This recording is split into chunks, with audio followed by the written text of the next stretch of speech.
Using your assets, making them productive, earning some extra yield. We love that, don't we? Today we're going to talk about how you can actually make some of your assets productive, including the likes of Bitcoin, ETH and stablecoins, and we're going to do this with Chainflip. So without further ado, let's jump straight into it. Welcome back to another video. My name is Waj, and today we're doing another video on Chainflip. Now, Chainflip is something that we've covered a fair amount on the channel in the last few weeks. We've covered kind of how to do swaps. We've done a deep dive on it as well, but today we're going to talk about the opposite side to the traders or the swappers. Today we're going to talk about providing liquidity, providing those assets so that other people can swap and earn some juicy yields along the way.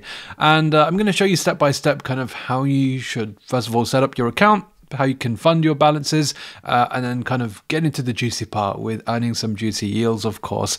So first things first, what do you need to do? You need to head over to the liquidity provision Chainflip web app. I'll leave a link to it in the description below so you can easily get to it. And the first thing is you need to sign in with your wallet. Now you can sign in with MetaMask or the Polkadot wallet. You might be wondering, why would you use a Polkadot wallet? Well, it's because the Chainflip network is built on Substrate, and so that's one of the reasons why. But because MetaMask now has snaps, and you can kind of use Polkadot, I guess, with MetaMask, you can actually use MetaMask. One thing that you'll have to do first is you'll have to fund your account with at least 10 Flip tokens. And this is essentially the native token for the Chainflip network. The reason being is you need this for gas. And so this should cover you for forever, really. Yeah, 10 Flip tokens, which is around about $10, $11 or something like that as of today's prices. Of course, in future, that might be a little bit different, but today that's how much it costs at the moment. So confirm your registration there.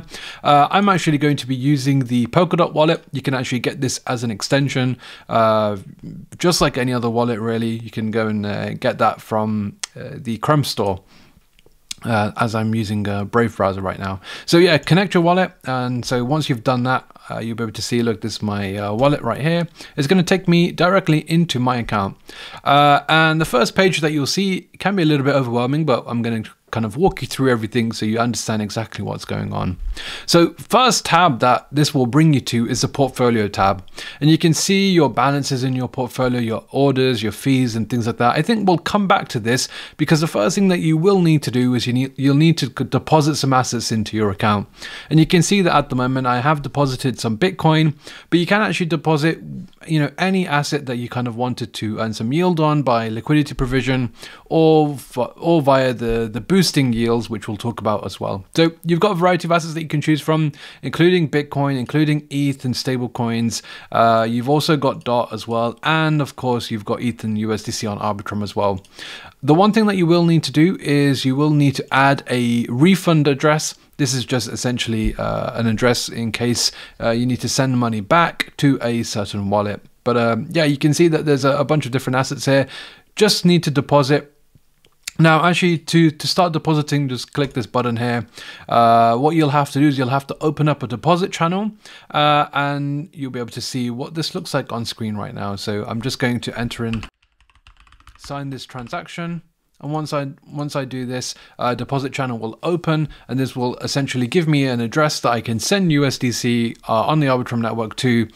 There is a time limit attached to this, so make sure you do it within that time limit. There is also a very, very small fee, a fraction of a cent in terms of fees, deposit fees, I should say. And yeah, once you've done this, after a few minutes, the interface will reflect your balance, and you're able to get going. And once you've done that, you can head over to the portfolio tab, and then you'll be able to see like the balances in your portfolio kind of reflect. So you'll be able to see, as you can see right now, I've got $100 of Bitcoin. You'll be able to see that directly here as well. So first things first, let's talk about providing liquidity. Okay, now we don't have any open orders, so we're going to go to the market tab first. And here is essentially where the magic happens. Here's where you provide liquidity. And so first things first, decide which market you want to provide liquidity for. You can see that there's a bunch here, including ETH, USDC. All of them are USDC based, so you will need some USDC when it comes to providing liquidity, because remember, when you provide liquidity, you provide both assets, and so that's kind of what we're going to do as well. So We're going to look at Bitcoin because I have some Bitcoin in my wallet, and you'll see that there's two types of orders. There's a range order, which is your typical liquidity provision order, and if you're a little bit more sophisticated and advanced, you can do limit orders where you can actually buy Bitcoin or sell Bitcoin at certain prices yourself by providing limit orders.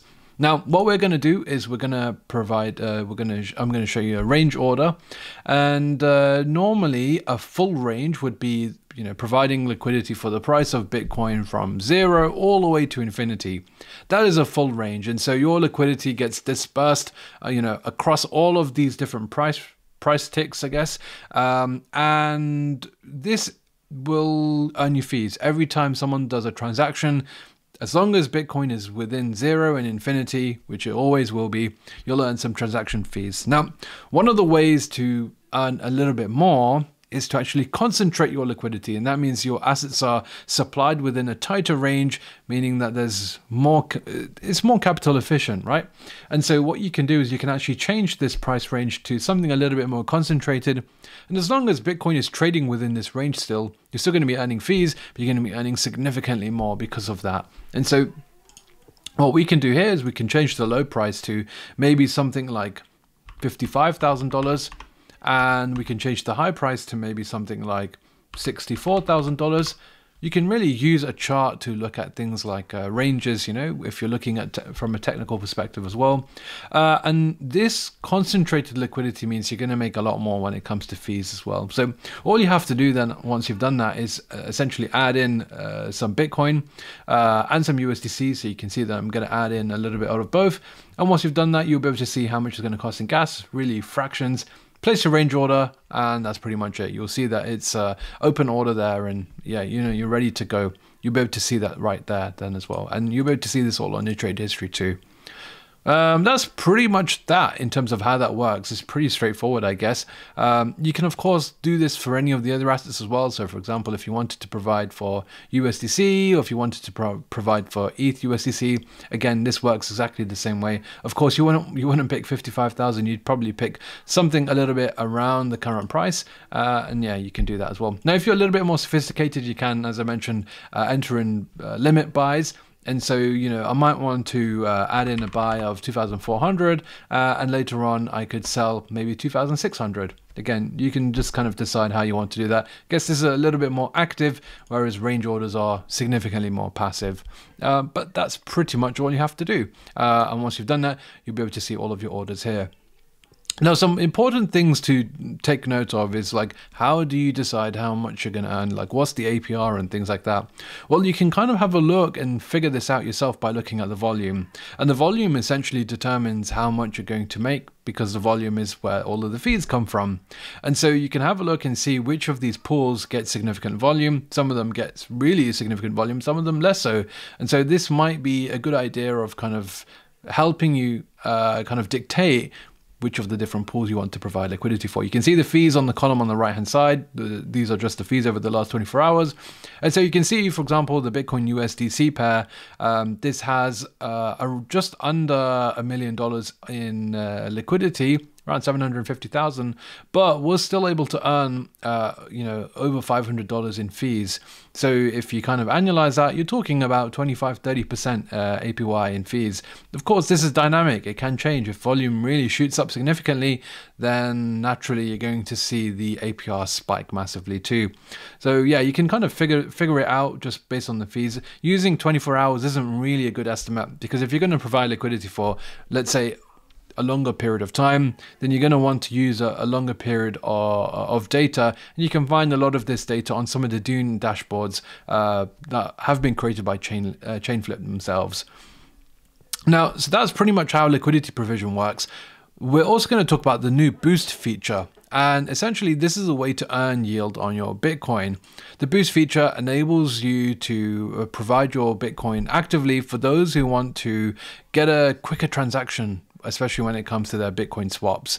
And so what you can do is you can add some liquidity here, you can add some Bitcoin, and this is essentially going to earn fees every time someone uses one of the boost features on Chainflip. Now, just in case you're not aware, the boost feature is an option that's available on the swap interface, and this as it says on screen, speeds up the swap time by reducing block confirmation times.